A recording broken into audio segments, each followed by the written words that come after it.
I want to talk to you about this place where we are. Sunday is Easter. And this time of the year, it's about new beginnings. Remember, it seemed like it was just yesterday when it was January the 1st and we made resolutions, and studies indicate that only 8 out of 100 people kept their resolutions and made the goals and dreams they set for themselves become a reality. But they're 92% that they did not do that. They forgot it as fast as they claimed it. But for those of you that are serious, my message is not for everybody. My message is for that 8%. Those are the people that are serious. He that has shall get, and he that hath not, even that he has shall be taken away. I want to talk to people who are ambitious. I want to talk to people to listen to me that are not willing to settle for life as it is. I want to talk to people who want to live life. It's one thing to survive, but what it takes to live, that requires a different set of skills. So one thing that I'm encouraging you to do, that I'm doing, is I'm taking time to work on me and to get to know more about me. Because if you don't know who you really are, as opposed to the kind of person you were before the world got its hands on you, if you don't know that, and you've bought into the culture that is designed to destroy your sense of self, when you don't have a sense of self, when you don't have a strong identity, that takes away your purpose and the meaning of your life, and that puts you on a path of self-destructive behavior. That's why you see so many young people and you look at it and say, you know what? Aliens do exist, and they don't know how to pull their pants up. So as you look at yourself, take the time and ask yourself, as you are living this life that you're living, is this me? Is this working for me?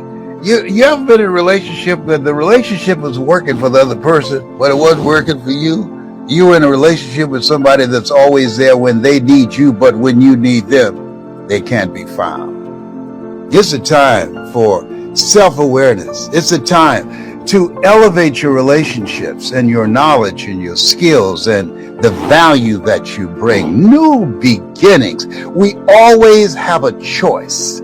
Every day represents something that we can claim and say, I'm going to make the rest of my life the best of my life. Hey, it is true that we have at any moment in our lives, we can change directions. I was upset about something, and my business partner, he said to me, don't get angry, just be decisive. Don't get angry. Somebody betrayed my trust, somebody that I loved and believed in and had their back, and I thought they had mine, and it did not happen that way. Has that ever happened to you? And so I had to rethink the relationships that I have, and I had to ask the question, who can I count on and who should I count out? Because at the end of the day, this thing called life is like an elevator. The higher you go up, you have to stop and let some people off. Who is it in your life, as you just think about it right now, that you need to open the door for and stand there until you get off? So that they don't cramp your style, so that they don't toxify and pollute your mind with their toxic behavior. Yeah, we have to promise ourselves to hold ourselves to a higher standard. We pray as if everything depends upon God, but work as if everything depends upon us. Those are the words of Mary McLeod Bethune. You have something special, a time for new beginnings, to do inventory of yourself, to get access to the unlimited potential that's waiting for you to tap into it. As Dr. Miles Monroe would say, to rob the cemetery of your dreams, of your gifts, of your leadership, of your books, of your music. Yeah, you're here for a reason. There's something that would not be here. You're a missing piece of the puzzle. God needed your presence here at this point in time. for our children and our children's children, and for generations yet unborn. The time for new beginnings. What a blessing. We're here, all because of God's grace and mercy. I say to you, honor yourself by looking at your life, taking personal inventory, and be honest with yourself. Ye shall know the truth, and the truth shall set you free. And decide that you're going to upgrade your environment. Your environment affects you. Your environment, it can change you. Your environment matters. It begins to affect how you see yourself, and how you see yourself will be represented in your thoughts and your actions and the achievements that you make or you don't make. This is a time that requires new skills, new thinking, and a hunger to live your greatest life. You've been speaking now, what, 52 years. Whew, 52 years speaking. What were some of the early circumstances you had to maneuver early in your career to get you to start building a platform for yourself so people can start picking you out and hearing about you? Well, when I first saw a infomercial with Tony Robbins, I said, I got a story too. You know, he had this infomercial called Personal Power. And in Gunther Rinker and those guys, they've spent millions of dollars promoting him around the world, that every hour you would see a Tony Robbins infomercial. So I sent them one of my DVDs, and they responded saying, "You got an inspiring story, but you're black." Dang. And we don't believe that America's ready for a black Wow, they straight up said like that. Straight up. And so I sent them a letter back saying, "Thank you very much for reminding me that I'm black. I never would have known that if you hadn't told me." I said, "I'll see you from the top." And so I decided that we were going to go forward, even though we did not have millions of dollars from an investor to get national and global attention. That part of what we do in training speakers, the goal is to make what you do in terms of your presentation so powerful, so impactful, that you cannot be ignored, that people would want to hear more of what it is that you share, and the word will go out that, hey, I heard this guy or I heard this young lady, and they really impacted my life. And so I just said, I'm coming in this space, and my goal is not to be a player. My goal is to be a dominant player up in here. Take no prisoners and eat the wounded. Yum, yum, yum, yum. So I'm hearing prejudice and racial bias. I'm hearing exposure because there wasn't a budget to get you out there. So those are things you had to maneuver and change. What would you say also is some of the things that haven't changed, and some universal truths to getting your message out there, to leading a movement? What things haven't changed? The prejudice. It hasn't changed. Still. No, absolutely not. Okay. Well, first of all, that's going to always be with us. Okay. Yeah. What's most important is not focusing on the things that are designed to hold you back and destroy your sense of self. Here you go. What's most important is your focus on you. How are you going to deal with this? What am I going to do with this? That's what I'm always asking myself. This requires a new set of skills. How is it that I can become so impactful that a guy will say, you know what? I know he's black, but I don't give a damn about his paint job. He can help us make some money. So to me, like, it's not fair that birds eat worms, but they do. Yeah. And so life is not fair, and it's very unfair. And so there are systems that are put in place. I mean, this is the name of the game. You are in a culture that you're treated less than, and you have barriers and various things systematically that are designed to hold you back. Yeah. And so our goal is to focus on the solution, to focus on, I'm going to get through this, having that mindset of being a no matter what person. No matter what you put in front of me, I'm going to find a way to get through this. That's the name of the game. That's the opportunity. It's something that if we focus on that, we focus on finding the solutions, then other things come out of that. People say opportunity knocks on every door. I don't believe that. I believe that opportunity stands by silently, waiting for you to recognize it. And so I'll never forget, this news host was interviewing me and said, I see the majority of your clients are white. Shouldn't you be talking to black people given their condition? I said, no. He said, why not? I said, black people aren't the ones that's putting systems together to hold people back like me. I said, when you feel inferior to someone, you do everything you can not to have to compete with them. I said, people who look like you need what I got. He turned red as a cherry in a glass of milk. He didn't expect that.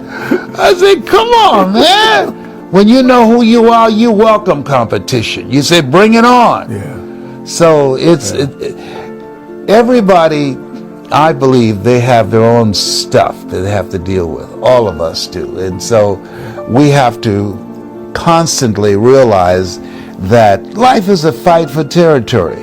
And once you stop fighting for what you want, what you don't want will automatically take over. With all the stuff that's going on right now, it's been an unspoken conversation. But then in the last 4 years, they've been emboldened, the people of darkness, saying, we can come out now. It's safe. And so but that calls for and demands that we step up. I'm reminded of you getting your first DJ job. With, banging on the door, Mr. Butterball there says, I'm ready. He says, we're not hiring. But not only did you eventually get hired, but when it's time for you to step in as a DJ, you already had your intro already prepared and ready to roll. Absolutely. I teach that it's better to be prepared for an opportunity and not have one than to have an opportunity and not be prepared. But not only was I ready to do that show, when I started working, I became the host of the radio show. I became the music director, the production person, making the commercials, selling commercials. I believe that wherever you go, you want to develop at least a minimum of 4 to 5 competencies. You want to make yourself invaluable to that corporation, that business that you're working in. This is a time that you have to expand or you are expendable. That if you go work for any major corporation right now, they require that you know at least 5 different positions. So if someone does not come in, you can step in there and take over for them. You're talking about the last, especially the 2 years that we've been through, 4 years. I want to talk about this, especially the 2 years, because a lot of people have been hurt from lockdowns and mandates and whatever case may have been through these last couple of years. A lot of people have been deemed essential, non-essential, restaurants closing because they literally just can't sell food because people aren't coming in. That says, what says more about them than the clothes they're wearing? What they're focused on. Yes. You know what they're focused on? Having a good time. You know what they're focused on? Taking good selfies. You know what they're focused on? Getting away from their job so they can go somewhere and they don't have to think and don't have to be challenged and don't have to wake up early and don't have to go to sleep late and don't have to be held accountable for their actions and having somebody monitor their behavior. But I challenge you on this. If they had the focus and the faith to market to those people, to fill up a plane with people wearing white or purple or pink or whatever, what gives us the right not to make this event Hungry for Greatness with Les Brown filled up with people coming in from all around the world, all around New York, all around DC, from Philly, from California. People are coming in from Amsterdam, from London, from Europe to be here. Why? Because this is for your faith. Yes, yes. This is for your faith. And faith is something that we know with our works is dead. And you got to do the internal work and the external work. You got to be willing to work on yourself now. This is a different landscape. Who you have been in the past, you got to make a radical change. This is a different space. I remember the time somebody sneezed. I was on the elevator with a guy and he had his mask on. And so he started, and he took his mask off and sneezed. And I'm looking at him, and you about to make me lose my mind. Up in here. You don't put that mask on, about to make me lose my religion. Up in here. Were you beating him up with your eyebrows? I was. Oh yeah. So listen, you know what's changed off of that? What? Music. When you grew up, what was a rap? You mean the rap that I used to do? No, just what was a rap? Did rapping exist when you grew up? No. Okay. No. It did not exist. A rap was a jail record. What? A rap was a jail record? That was your rap. Oh my God. What's the rap they put on you? What did you do? What crime did you create? And you know what y'all call it today? Oh, I caught a case. I just say, well, who did it to you? Right. Oh, you broke in somebody's house. That's what happened. Like you caught a case. Yes. Now, this is interesting because everyone has their story and their journey. Yeah. And part of my story is I noticed as I was growing up, I noticed that young people were tuned in more to rappers than they were thought leaders and motivators. And I decided to actually put motivational principles in hip-hop form. Yeah. And one of the songs that I put together was called Follow Your Heart. And if you're loving this conversation with Mamie Brown's baby boy and Mamie Brown's grandbaby boy, right now, I'm going to teach you how to rap before we go to our third point. Are you ready?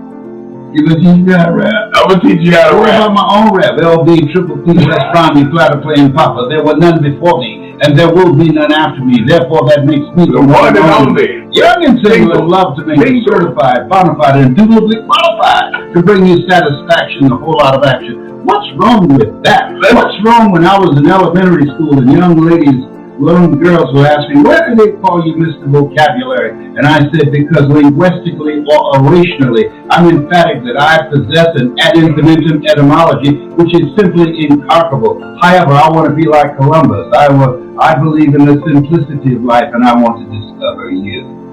Boom!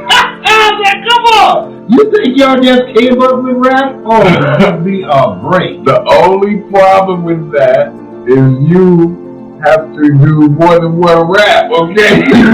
We gotta teach you some more rap. This rap is about faith. I want you to turn that on here because I'm having a hard time. You shining already, please. Where are you going? It's over there. It's right over there. Yeah, go right there. Staff members when you need them. I don't know. I'm going to be talking about working harder on yourself than you do on your job. Because here's what we know. There's no such thing as job security. Here's what we know. The impact of the coronavirus on your ability to stay employed, the impact of the coronavirus has been devastating. Devastating. And this is a time that you have to look at you. You have to learn something new, something that you love and something that you can get training and coaching on from someone who's experienced and trained in that area to accelerate your growth and credibility and development so that you can have something else going for you other than a job. I want to help you to do that. And for those of you who are already there and want to do what those young people do, I like what the young folks, they talk about BYOB. Be your own boss. If you're ready, I want you to put voice in the comment section. Put voice in the comment section. I've been thinking about what I'm going to share with you today. And I've been tracing my tracks.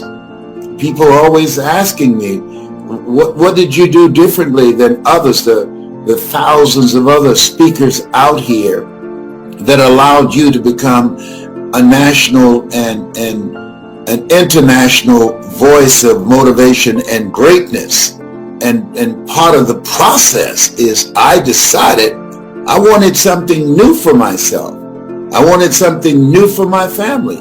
And I wanted to be able to control my own destiny.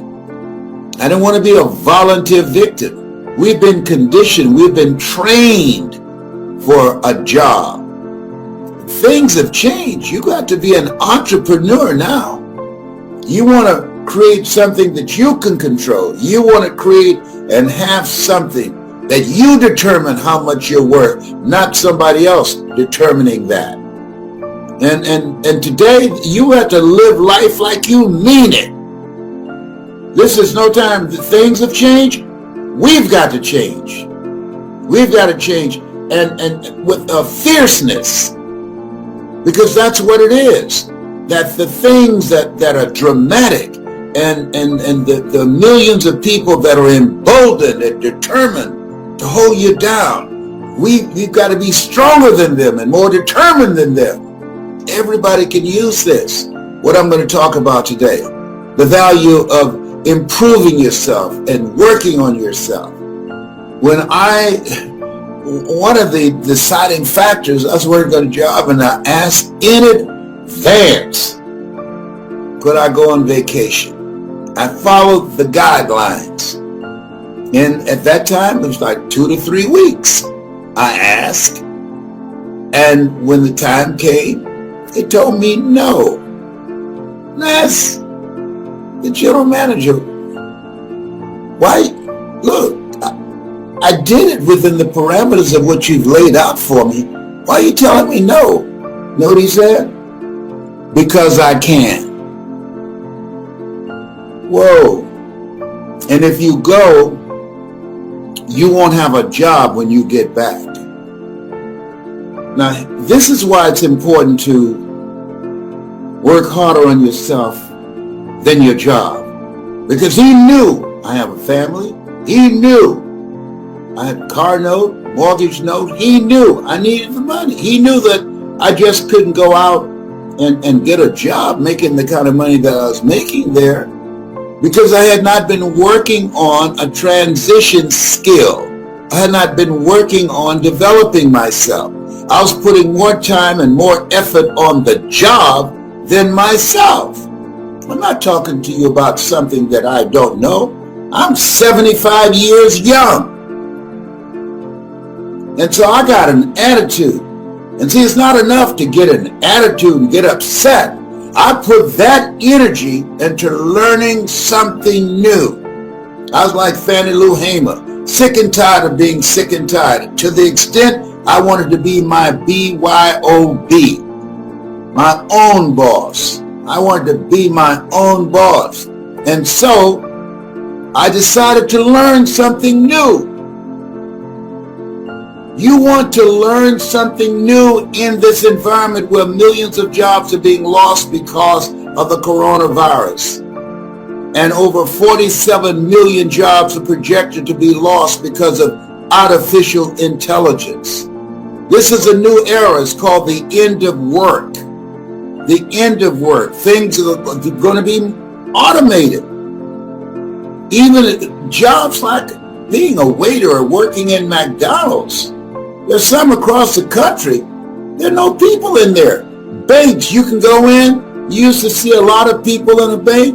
I went into a bank the other day. There's only one person there, a long line. Why?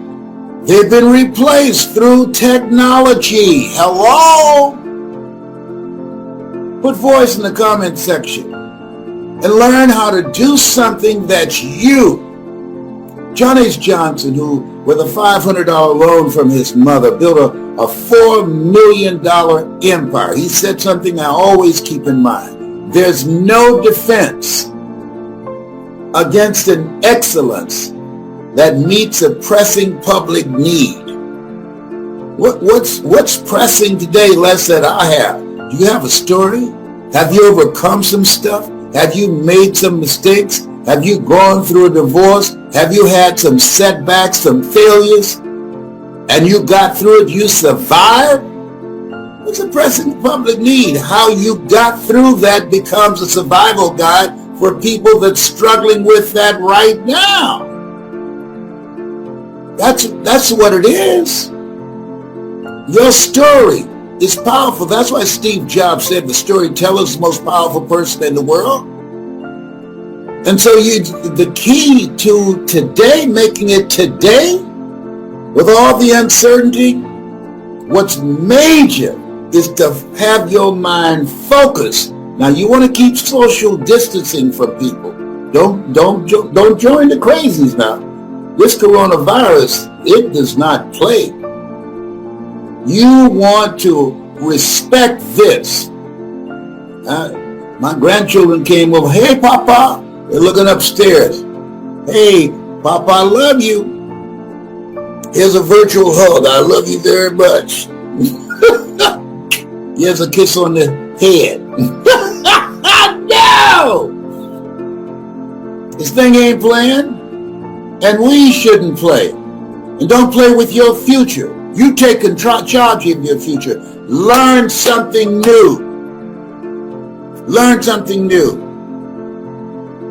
And don't take forever to do it. Learn it from somebody who's accomplished and achieved what it is you want to achieve in the area that you love. That's you. Life is too short and unpredictable to spend 8 or 60 hours a week doing something that's not you just to survive. Get an attitude to say, I'm not going out like this. And that's what I did. See, you have something special. You have greatness in you. Now, let me share something with you. I was thinking about this. You know the major amount of money that corporations spend on what it takes for a corporation to grow, to impact their bottom line? You know how much money they spend? Research and development. You know how much money they spend? They spend billions of dollars on the mindset for their corporate executives. People who have privilege. People who have the complexion of connection. And I looked at that and said, hey, if they need it, and they're not victims of discrimination and racism, if they need it, what do I need? Just think about that. Stuff to help break the cycle of the mental damage that has been done and passed on generation after generation after generation and never been interrupted. Trust me on this. Work on you to improve you. And it starts with working on your mind. So when I got off from work, unlike most people who go home and start watching the television, I went down to the basement. I started listening to motivational messages. Now I have my own. I started reading 30 to 40 pages of something positive every day to retrain my thinking. The major things I think that prevent people from living a bigger life from my own observation and including myself. Number one, habit. You get accustomed to doing certain things over and over and over again. And the other thing is distractions. And oh my God, do we have some distractions today? When you have distractions, that means that if you're not conscious, it can cost you your life. Woo! That's big. This is the time that you don't want to be around everybody. I'm talking to my computer. I make my money now virtually. Yes, I do. I talk to this green light on my computer. Virtually, I do my presentations virtually. And there are thousands of other people who are using their experiences and their knowledge to connect with their customers, because we've gone from brick and mortar to click and order. When you get coaching and how to master your personality and how to increase your presentation power, you control your own future. You, I don't have to fly on airplanes anymore. You, I don't have to stay in stinking germ-infected hotels anymore. You, my computer's not asymptomatic. It won't sneeze. It won't cough on me. And if it does, I'll say, God bless you. Oh, behave! You! I was willing to learn something new that allowed me to be my BYOB rather than a JOB, the journey of the broke. I can't tell you the number of people that I've trained, like Johnny Wimbrey, like Stacey N.C. Grant. These are people who are making millions doing what they love to do. Help people, change people's lives, find a way to monetize their passion. You, Kevin Bracey, you, oh my goodness. There's so many. And you can become among those. Decide that you're going to bet on you. Invest in you. Spend more time working on you than your job, because you are the money. This conversation is about developing your superpower. In the beginning was the Word. See, our parents give us our bodies and our facial features and our physical features, but God give us our voice. In the beginning was the Word, and the Word was God and dwelt among men. Our voice. Death and life is in the tongue. Most people speak more death than they do life. Our voice. Thou shalt decree a thing, and it shall be established unto you. Oh, come on now. Come on. Our voice. You want to change your life? Seek ye first the kingdom of God and his righteousness, and all these things shall be added unto you. When shall the kingdom of God come? The kingdom of God cometh not by observation. They shall say, it's neither lo there, lo here. Behold, the kingdom of God. It's within you. It's within you. Woo, wow. Our voice, the kingdom is voice activated. That's why when you encourage someone, you stir up something in them. That's why when you speak, that you're able to ignite and release the kingdom of stories of greatness and potential and artistry, and enable them to expose themselves to a part of themselves that they can't go to by themselves, and that when you spoke, you exposed them to the kingdom of potential in them to live a larger life, to live the life that they were chosen to live their calling. A job is what you get paid for. A calling is what you're made for. And that calling is something that you love it so much you do it for nothing, but you do it so well that people will pay you to do it. Most people are doing things just to get paid. Let me tell you something. When you do something that's you, it's a different kind of feeling. It's a different kind of experience. If you're ready to make money with your voice, with your story, with your knowledge, with your experiences, with things that you've seen, things that you have observed, I got to tell you this story. Listen, you won't believe it. This is going to blow your mind. You won't believe it, and you're going to believe it. It's shocking. It's a drop the mic moment. It's jaw-dropping, what I'm about to tell you right now. Just let some other people know and say, Les is about to say something that you're going to say, whoa, wow. I'm telling you, do it right now. Have somebody else. Listen to me. I will tell you this story. And I'm going to find a way to make it work for you, all right? Okay, I thought it just dropped in my spirit. Ladies and gentlemen, and this is primarily to men. Brothers, fathers, it's time to step up. Oh, some of you are. You provide and you protect, but far too many don't. My son, my oldest son, was working on his job. And there's a young lady that he knew that he was talking to, and a guy came by and spoke to her, and she didn't say anything. And so when she left from talking to my son, listen to me. This guy said to my son, hey man, What's up with her? I've been trying to get a conversation with her, and she won't talk to me. She's ignoring me. She won't give me the time of day. And my son said, I don't know.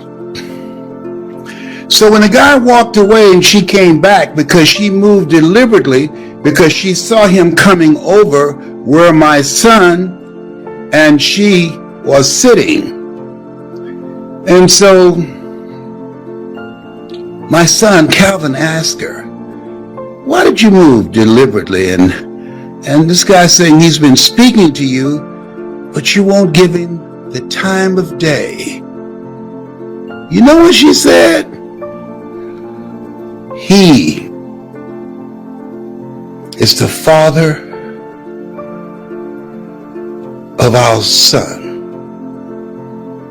And because he's not involved, because he doesn't come around, he doesn't remember my face. Good God from Zion. Whoa! You can't make this kind of stuff up. You can't make this up. He'd been absent. He's a sperm donor. You can't make this stuff up. He's not involved in this child's life. He's been away so long, so absent, he doesn't even remember the face of the mother of their child. Oh, God. Oh, boy. Oh, we have. Oh, boy.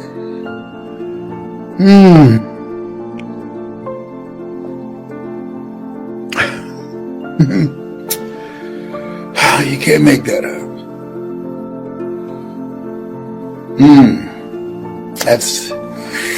That's heavy. That's drop the mic.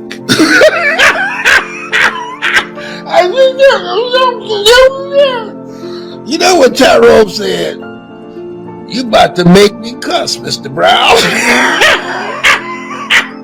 If you don't know Tyrone, it's a squirrel that's outside my window. He's taught me squirrely. He doesn't know how to speak English yet, but I understand it. You know, I've been in the house too long. Oh my God! Oh my God!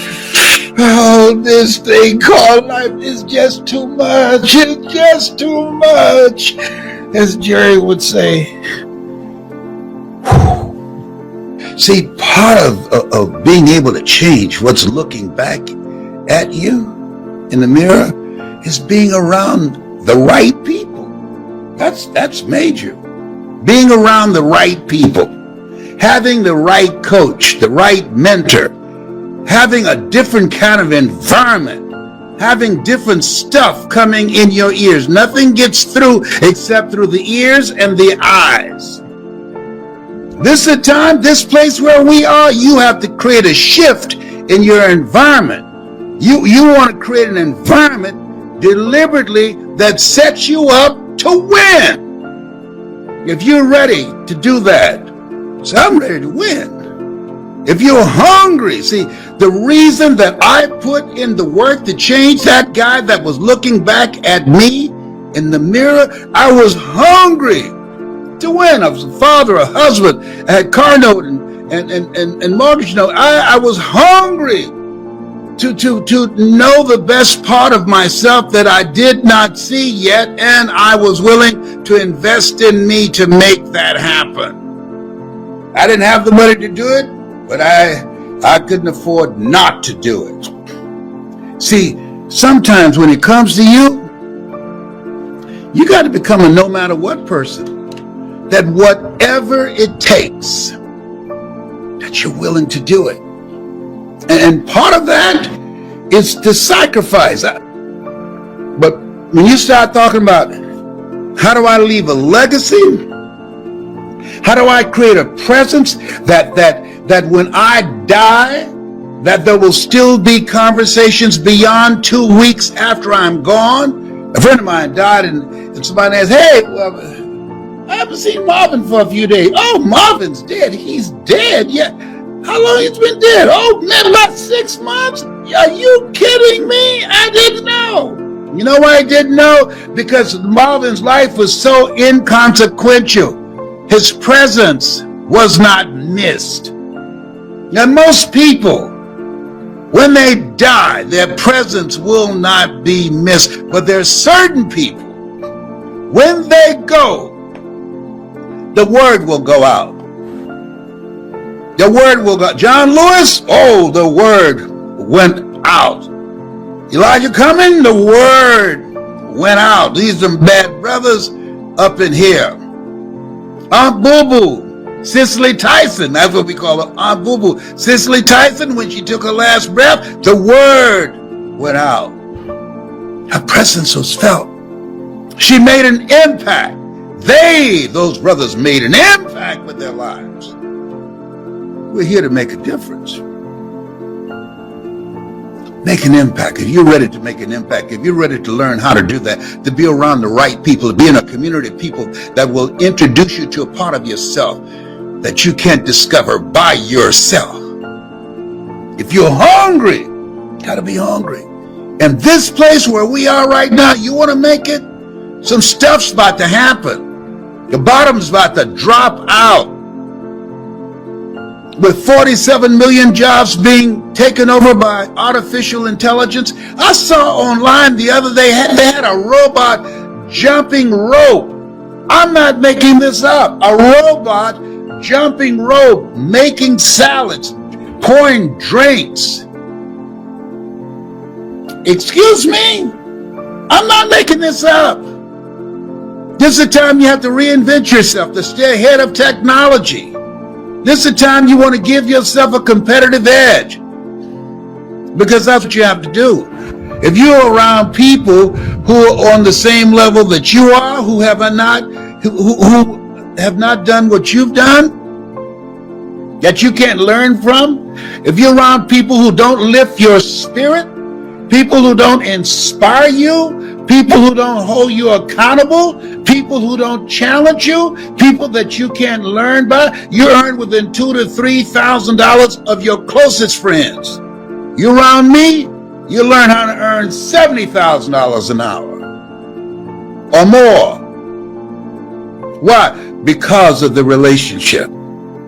People rub off on you. Sidney Poitier, I love to talk about him in the book called The Measure of a Man. When you go for a walk with somebody, something happens. Either they adjust to your pace or you adjust to their pace. Whose pace have you adjusted to? And most of us have been adjusting to the pace of people below us. People who have no goals, people who have no dreams, people who are doing the same thing day in and day out. No sense of responsibility, no commitment to their children, no idea of building a vision and living from a life of legacy. When they die and they take their last breath, rather than leaving a legacy, they leave liabilities. Oh, help me, Lord.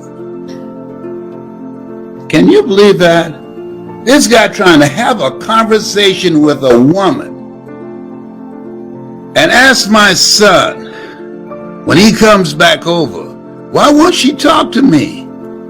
What's up with her? She's stuck up for something? And when my son asked her when she came back, when he left, what's up? You don't like him? Well, I know him very well. We had a baby together. And because he doesn't come around, because he never came back once I called him and said, I'm pregnant, he doesn't even remember how I look. And he's never seen his son, our son. I have nothing to say. Whew. As my mother would say, do Jesus. That's what baby Brown was saying. I think I'm gonna land this plane. I have 4 values, and I'd love to go over those with you and get your interpretation of, 1, the importance of these 4 values, but 2, how you effectuated them in your life. The number 1 is a common one between all great thought leaders that I've ever met, and it's gratitude. What does gratitude mean to you, and how do you implement gratitude in your life as a practice? When I get up in the morning, the first thing that I think about is, one, I'm here and I'm grateful. And I thank God for my voice, for my ability to still be actively engaged in life, for my family. I just discovered, Dave, just think about this, my birth family. I just laid eyes for the first time at 77 on a picture of my birth mother and father, and connected with my birth family in Gainesville, Georgia. I never knew, something I always wanted to know. And so I'm grateful for that. And I asked God, what am I supposed to do with this? Well, my birth mother was a motivational speaker, and my grandmother was a motivational speaker. They have a museum in her name, Beulah Rucker Museum. These were two very active people. And as I'm reading about them, what I've done is nothing compared to what they did during that time. And so it says to me, you got to step up. You've got more work to do while you're still here, and be grateful that you have the ability to do it. We live in the greatest country in the world that gives us an opportunity to live a life that will outlive us. That's amazing. And there's no doubt that energetic and genetic inheritance is showing itself and now inspiring you to even be a greater force of empowerment. The second one is truly something that a lot of people get confused about, and it's forgiveness. A lot of people don't understand how powerful forgiveness is. And so I was hoping that you could, give us your perspective and importance of forgiveness in your life. I like what Mark Twain said. He said, forgiveness is the fresh fragrance a rose leaves on the foot that crushed it. All right, I can take that. That's a trade. I'm gonna take that one from you. Right. See, a lot of people believe forgiving is forgetting. Forgiving is not forgetting, it's remembering without anger or guilt. And so, just in my case, I had to forgive my birth mother and father. I was angry with them. How could you give birth to someone and leave? But she did what she had to do. She was married. I was a secret, my twin brother and I. And so I'm grateful that she gave us to Mamie Brown. My birth mother, Dorothy Bell Rucker, she gave me life. Mamie Brown taught me how to live life. I'm thankful for that. I'm grateful that she made that decision. She didn't have to, and I'm still here to keep her legacy alive. I sing this song, I got two mothers and I'm not ashamed. I got two mothers and I love them just the same. Oh, you can't handle my voice. You'll be one to put a ring on it. I love it. No, you sing all day long, man. I love it. Well, the third one, I grew up with a single mom and 6 kids, and my dad left. And I have forgiven myself for all the things that I've done to beat myself up over that. But my mom, powerful woman that she is, taught me about living above the line. She always would tell me, hey, son, there is no blame, shame, and justification. This is your story. You are a victor, not a victim. And you, to me, I get choked up thinking about some of the things I've learned from you about accountability and, taking control of our own lives, because you could have easily been a victim so many different times in your life with all the different issues that you faced and all the challenges that you faced. But you are one of the greatest victors that I know, and I believe accountability is one of the superpowers that has helped you become such a victor. How important is accountability, and how do you execute on accountability in your life? It's very important. I remember the first home that I bought for my adopted mother, and I didn't do a title search, and we had to move out and go back to the roach-infested house we moved her out of. And the neighbors were out looking, asking, Mamie, are y'all back? Yes, Leslie lost a house. And I was crying and feeling humiliated, feeling humiliated and unloading the truck. And Mama came behind the truck and she said, "Leslie?" I said, "Yes, ma'am." "Why are you crying, boy?" I said, "Mama, I feel so sad. I feel stupid. I didn't know what I was doing, and I failed you. I'm so sorry." And she said something to me I'll never forget. She put her hand under my chin. She said, "Hold your head up, boy. You have nothing to be ashamed of. We still have each other." And that stayed with me, that what's most important, and what was most important to her, not that I bought her a house and lost it, but we still had each other.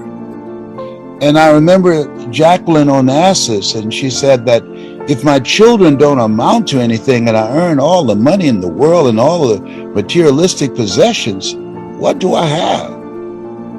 And what she's saying is, hey, we have each other. And so my mother taught me in that moment, don't focus on things, focus on the people that mean so much to you, because that's where the love is. And God is love, and he who dwelleth in love dwelleth in God, and God in them. Come on now, I'm waiting for you. Talked about love and faith, and I made a transition in my life to understand and live in faith. I always thought money was my currency, the object of energy that I put into the flow to get what I want, and I was good at it. I was great at it. And then my whole life got turned upside down. I lost my own mom's house and had to go to her house and say, "Hey, I went bankrupt and forgot to take your house out of mine." The only reason I wanted to be rich was to buy my mom a house and a car, and I had to take it away. And she had the same belief as you told me, "It's okay. Do you need any money?" She didn't care she had to move. And to me, I understood and learned a great lesson about faith. And the faith that I have is determined upon there is an omniscient, all-powerful, all-knowing source. You call it what you want, that cares as much about me that my mom cared about me. The only difference is it's omniscient, all-powerful, and all-knowing. And as much as I would have loved my mom to be omniscient, all-powerful, and all-knowing, she wasn't, and neither am I as a parent. And as you know, neither are you. And so for you, what does faith mean to you, and how do you utilize it in the same respect? Well, when I wake up in the morning, one of the things I say, all things work together for good, for those who love God and for those who are called according to his purpose. Now, I didn't say all things work together and are good.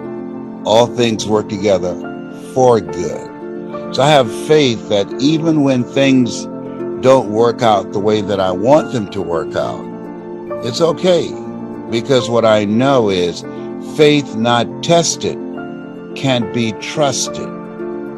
I am going to be recognized by Cancer Centers of America in about 2 weeks. They called me the Cancer Centers of America fighter, me and one other person. I'm a 29-year prostate cancer, 4th stage cancer survivor. And what has kept me here has been my faith. I remember when a doctor said to me, he said, "Your PSA is 2,400. I said, "What does that mean?" And he said, 1 to 4 is normal. Cancer's metastasized to 7 areas of your body. This 29 years ago, and has eaten 43% of your T1 vertebrae. I said, "Is there anything else?" He said, "Yes. And you're ugly too." I said, "Oh my God!" And then you said, "Let me sing to you. You'll really love it." Right. But then he said, and it was very strategic how he did that. Because when people listen to you, what you do is distract, dispute, and inspire. As you know, how people live their lives as a result of the story they believe about themselves. So he distracted me from the fear. And he said at that moment, as we both were laughing, "But you got this." He said, "I never tell my patients they're terminally ill. What I say is,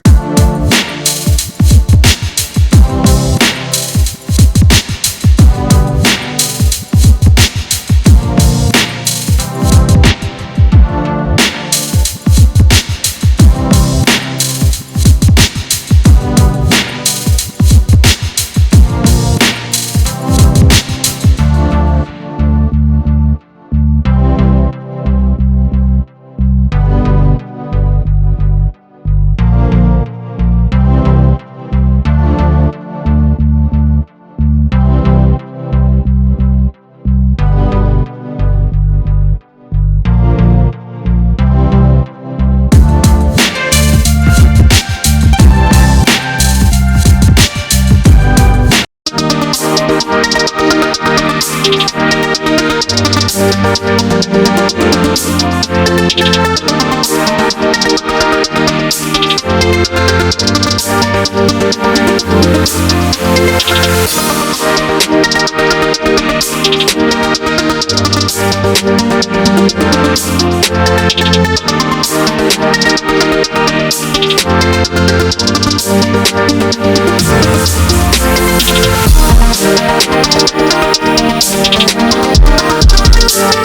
right back.